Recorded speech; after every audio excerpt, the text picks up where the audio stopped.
¿Cómo están todos? Dios los bendiga. De verdad que es un placer poder estar acá.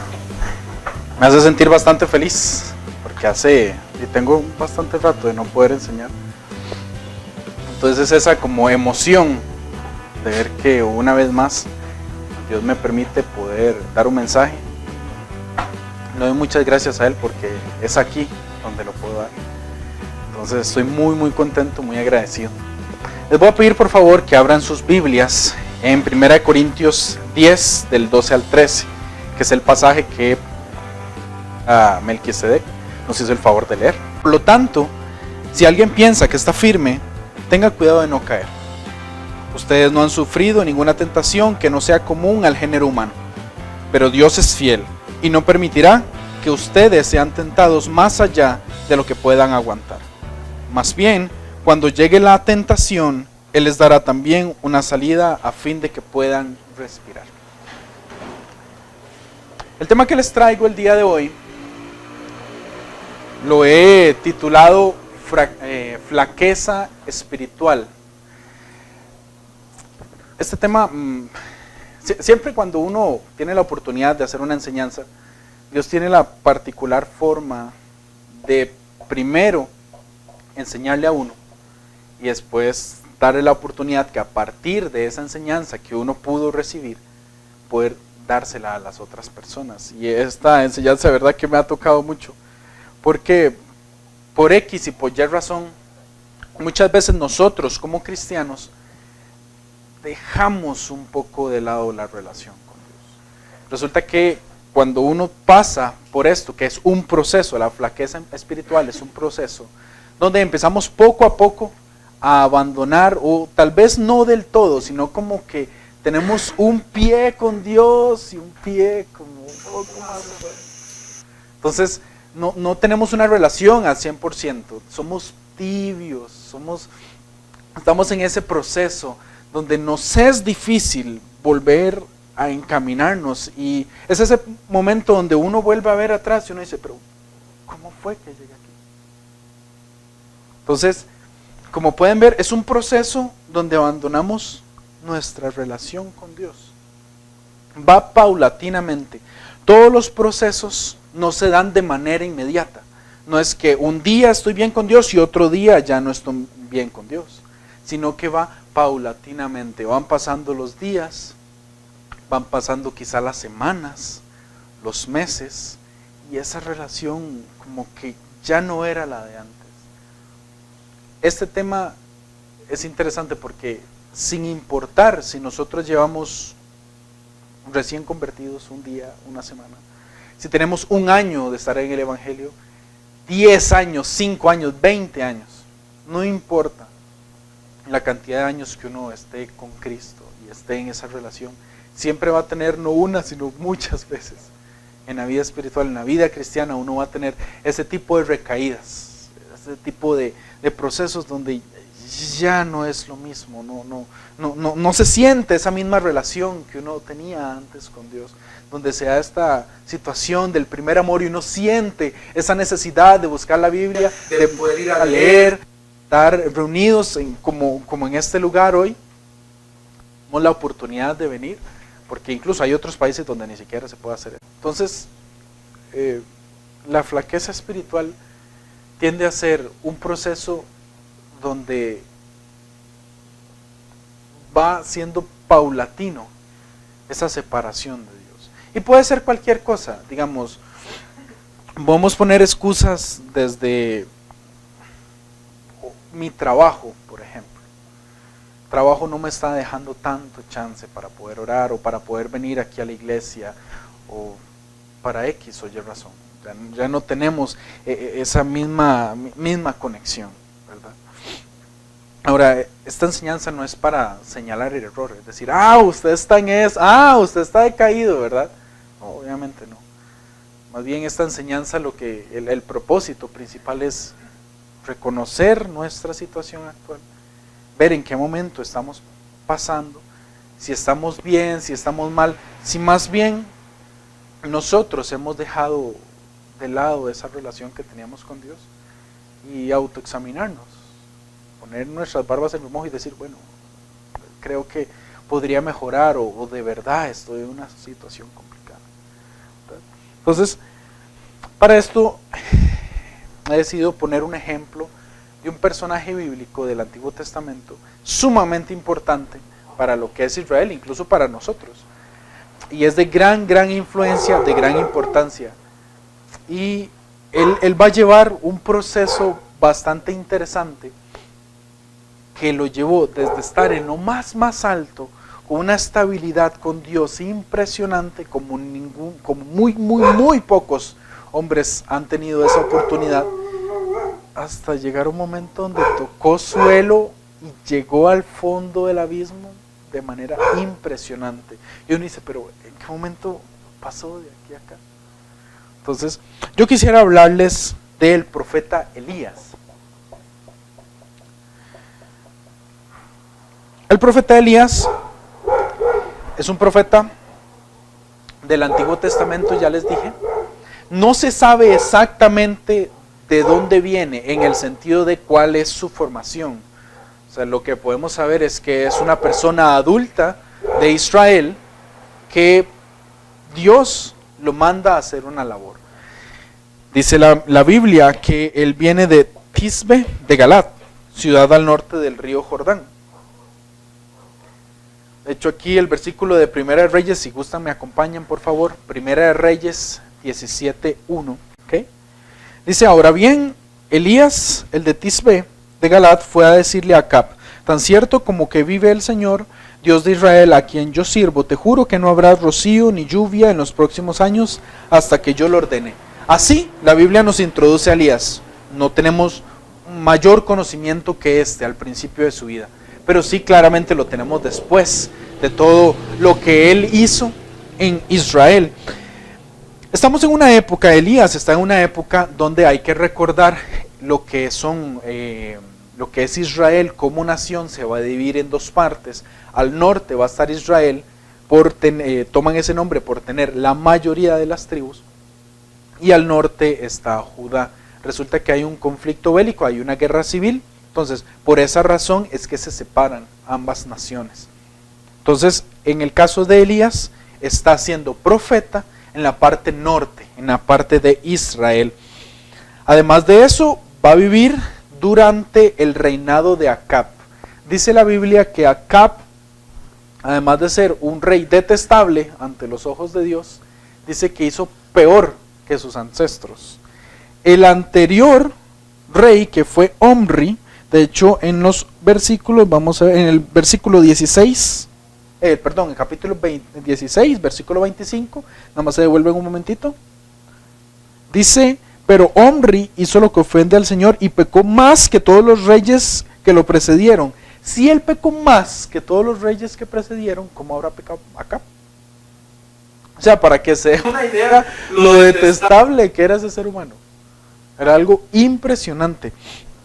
Acab de hecho se casó con Jezabel. Jezabel no era israelita, y por medio de Jezabel y por medio de Acab se empieza a dar lo que es un pecado de idolatría. Entonces introducen todavía más al pueblo de Israel a la idolatría, sobre todo con el dios Baal y la diosa Aser. En cuanto a lo que son la misión de los profetas, hay que recordar que el profeta como tal, a grandes rasgos, su misión es tomar al pueblo, llamarle la atención para que pueda volver a una relación con Dios. Esa es fundamentalmente la función de la profecía. No es decir actos futuros, no necesariamente, que esa es una parte de la profecía, pero es sumamente pequeña a lo que es la reprensión del pueblo.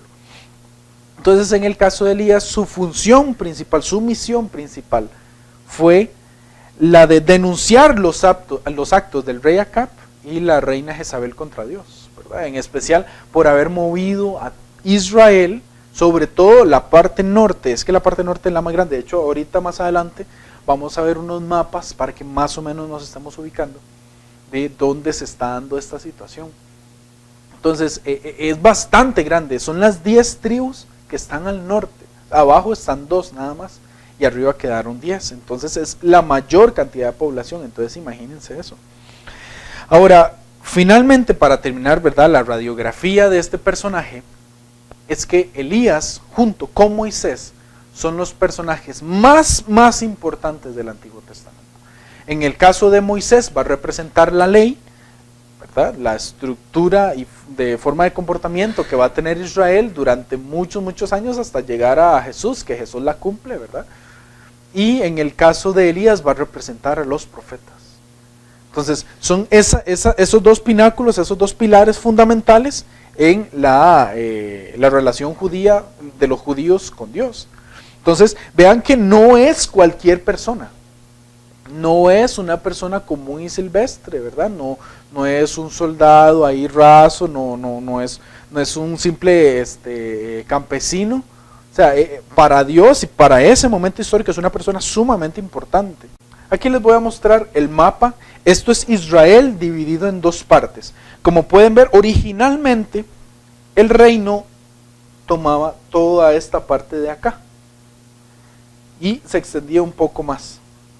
Para el caso de el rey David, que fue el que mayor conquistas dio a Israel, luego se lo da a Salomón su hijo y el reino va a quedar en paz. Entonces va a ser la mayor extensión de Israel. Entonces, cuando viene la división, que es con el hijo de Salomón, va a haber la guerra civil y se divide en estas dos partes. Entonces, vean lo grande que quedó esta zona de acá y vean lo pequeña que quedó acá. Ahora, muchos de los conflictos que va a tener Israel en ese momento van a ser por estos pequeños reinos de acá. Vean, por ejemplo, actualmente, donde está la Franja de Gaza, que hasta la fecha siguen teniendo conflictos. De hecho, en ese momento, ya lo que se conoce como el pueblo filisteo, que se menciona una y otra vez en la Biblia, como tal, como pueblo, ya desapareció de la faz de la tierra. Pero vean cómo, dónde se ubicaban, que era esta parte, aquí estaban los filisteos, precisamente aquí está la Franja de Gaza, la actual Franja de Gaza. Entonces, Israel siempre ha tenido conflictos con las diferentes regiones, los diferentes territorios que están acá. Si quieres pasas al otro. Galat se encuentra acá. Entonces, esta parte de acá es de las tribus del norte, esto de acá. Ya acá están la parte de las tribus del sur, que es. Entonces vean que el ministerio de Elías se desarrolla acá y él viene desde este lado. Esto de acá es el río Jordán. Y en la parte de arriba está, tal vez si te devuelves en el otro mapa, está el mar de Galilea. Exactamente. Este es el mar de Galilea, donde prácticamente el ministerio de Jesús se dio mucho, ¿verdad? Digamos. Ok, ¿la que sigue? Y esto es más o menos la vista de Galat, para que se den una idea. Okay. Ahora, Elías va a pasar por 4 fases, y con esto yo quiero poder con Elías dar un ejemplo de cómo nosotros a veces como cristianos también pasamos por exactamente esas mismas fases. Son fases bastante particulares, y yo creo que cuando ustedes las puedan ver y las pongamos de ejemplo, tal vez ustedes, o lo que yo desearía es que puedan meditar en qué momento, en qué fase estaremos, porque yo también me encuentro ahí como todos nosotros, ¿verdad? En qué momento de la vida nosotros estamos. La primera fase que va a tener Elías, le puse como nombre una fase de estabilidad. Nosotros como cristianos siempre vamos a tener un momento de estabilidad. La estabilidad siempre va a venir por un proceso donde va a ser por fruto de un esfuerzo. Por ejemplo, tener una casa propia. ¿Cuánto esfuerzo requiere eso?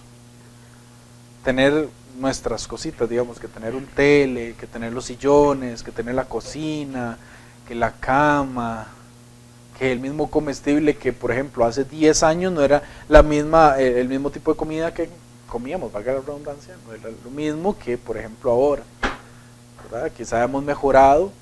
Entonces, esa estabilidad va a ser fruto de un proceso.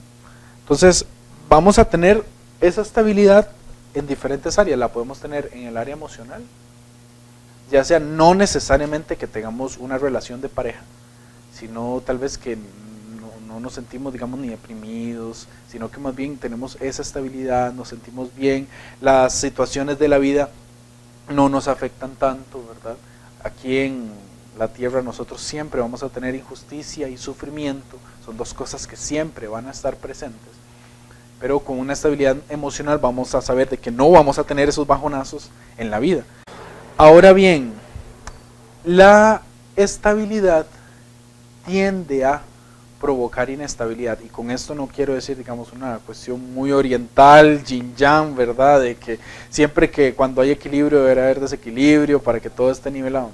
No me refiero a eso, sino que cuando nosotros estamos en estabilidad, sobre todo si estamos muy bien,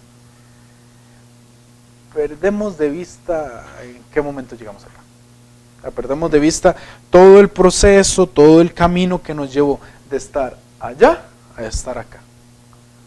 Entonces, por eso genera inestabilidad, porque se empieza a perder la noción de cómo fue que nosotros llegamos. Entonces nos volvemos un poco arrogantes, nos podemos volver, no que necesariamente se dé, ¿verdad?, sino que nos podemos volver un poco arrogantes.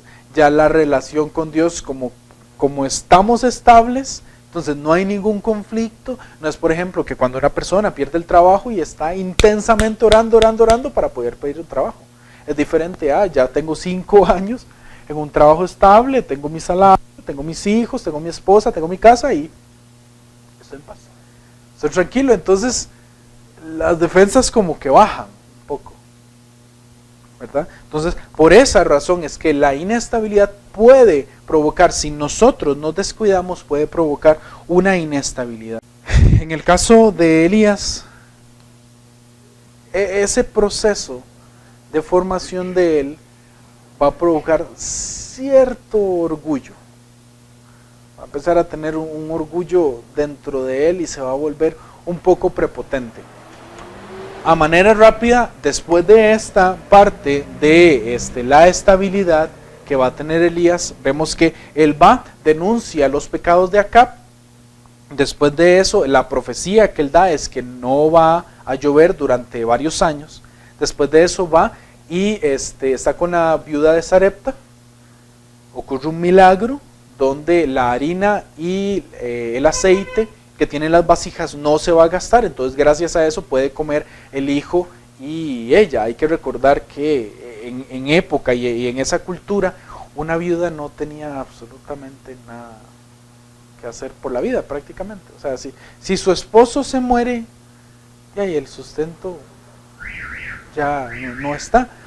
En esa época, de manera cultural, la viuda como mujer tenía 2 opciones: mendigar o prostituirse, nada más. No tenían oportunidades de ascenso laboral, digámoslo así. Entonces viene esta sequía, entonces imagínense, todavía peor se pone la situación. Cuando llega Elías, viene y ocurre ese milagro y puede estar estable. Luego va a haber otra inestabilidad con la viuda de Sarepta, y es que el hijo fallece. Pero gracias a la misericordia de Dios, por medio de Elías va a orar y va a interceder por ese niño y vuelve a vivir. Entonces vean cómo Dios está usando a Elías, ¿verdad? Después de eso vamos a tener el conflicto que ocurre en el Monte Carmelo. Entonces no sé si puedes pasar, por favor. Quisiera que busquen Primera de Reyes 18, del 37 al 39. ¿Okay? Para darles un poco de contexto, va a haber este conflicto donde no va a haber agua. O sea, llevan casi 3 años, 3 años donde no hay agua. La región, no sé si ustedes la vieron cuando les presenté la imagen de Galat, Israel como tal, como región, es muy seca. Muy seca. De hecho, las edificaciones son techos planos, porque no llueve, digamos. No es como nosotros, que nosotros tenemos que tener este tipo de estructura porque si no el agua se empoza, porque llueve demasiado. En cambio allá no. Más bien las aguas son un recurso súper importante, por eso habían tantos pozos, la dependencia de los ríos era enorme, ¿verdad? Y los estanques también, entonces eran muy importantes. En este proceso que se está dando, Elías va a llamar a los profetas de Baal al Monte Carmelo. Entonces va a venir y va a decir que para reconocer cuál Dios es el verdadero, entonces vamos a hacer dos altares. Uno lo tiene para Baal, el otro lo tenemos para Dios. Entonces reta a los profetas de Baal que en ese momento él, en lo que es Elías, dice que solo queda él, ¿verdad? Lo cual no es del todo cierto porque después nos vamos a dar cuenta. Elías queda solo, mientras que Baal tiene 400 profetas, sumado a que el pueblo en su mayoría estaba adorando a Baal. Entonces se va a dar un proceso donde él dice, bueno, pongan un ternero y pártanlo y todo el proceso para el sacrificio y que nadie prenda fuego, sino que el fuego tiene que bajar por medio del Dios que en ese momento se está adorando. Entonces el altar que prenda fuego es del Dios verdadero. Entonces en esa situación están. Entonces resulta que se está dando un momento donde es una euforia exagerada. Los 400 profetas están orando, pasan toda la mañana hasta el mediodía. Ellos tenían la costumbre de desvestirse y rasgarse, sajarse, ¿verdad? En adoración. Entonces era algo grotesco. Entonces resulta que llega el mediodía y nada pasa. Entonces viene Elías y le toca el turno a él, restaura de manera simbólica, porque en ese momento estaba destruido el altar de Dios, entonces como un simbolismo lo vuelve a restaurar, vuelve a poner lo que es el toro, el buey para el sacrificio, y dice en el 33, 18:33, lo tenemos, sí. Dice, colocó la leña, descuartizó el buey, puso los pedazos sobre la leña y dijo, llenen de agua 4 cántaros y vacíenlo sobre el holocausto y la leña. Un cántaro tiene más o menos este tamaño, para que se den una idea. Entonces, como de este grueso y de esta altura, entonces es bastante agua. El altar probablemente tenga este tamaño, ¿verdad? Como para tener descuartizado el buey, entonces va a tener más o menos este tamaño. Entonces 4 cántaros es bastante. Luego dijo, vuelvan a hacerlo, y así lo hicieron. Háganlo una vez más, les ordenó, y la tercera vez vaciaron los cántaros. El agua corría alrededor del altar hasta llenar la zanja. Elías había hecho una zanja alrededor de.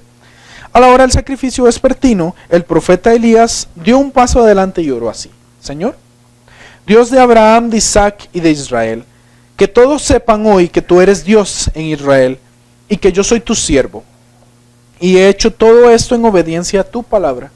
Respóndeme, Señor, respóndeme, para que esta gente reconozca que tú, Señor, eres Dios y que estás convirtiendo a ti su corazón. En ese momento cayó el fuego del Señor y quemó el holocausto, la leña, las piedras, el suelo y hasta lamió el agua de la zanja. Cuando todo el pueblo vio esto, se postró y exclamó, el Señor es Dios, Señor de dioses. ¡Qué impresionante! Imagínense. ¿Y por medio de quién se dio eso? De Elías. ¿Y qué persona no estaría con el orgullo a tope? O sea, sería lo más normal. Y vean bueno, también es que nuestro Dios es un Dios poderoso. Es un Dios lleno de poder. Y ese es el Dios que nosotros servimos, oramos y venimos aquí a poder tener una relación con Él. Entonces, en el caso de Elías, tiene un proceso bastante complicado. Elías tiene un conflicto bastante interesante por ese orgullo. Y ese orgullo lo va a llevar por un proceso tan amargo, tan difícil. Es un proceso donde después de ver este milagro del Monte Carmelo, su vida cambia drásticamente. Y quiero que vean la confianza que puede tener este hombre a la hora de hacer ese sacrificio. O sea, él está seguro, él está totalmente seguro de lo que está haciendo. Dudo que una persona pueda pronunciar estas palabras ante los 400 profetas más el montón que son el pueblo de Israel en ese momento, allá en la parte más alta del Monte Carmelo. Él debe tener una seguridad. Y esa personalidad tan segura le va a cambiar. ¿Por qué? Porque vamos a llegar a un proceso de inestabilidad.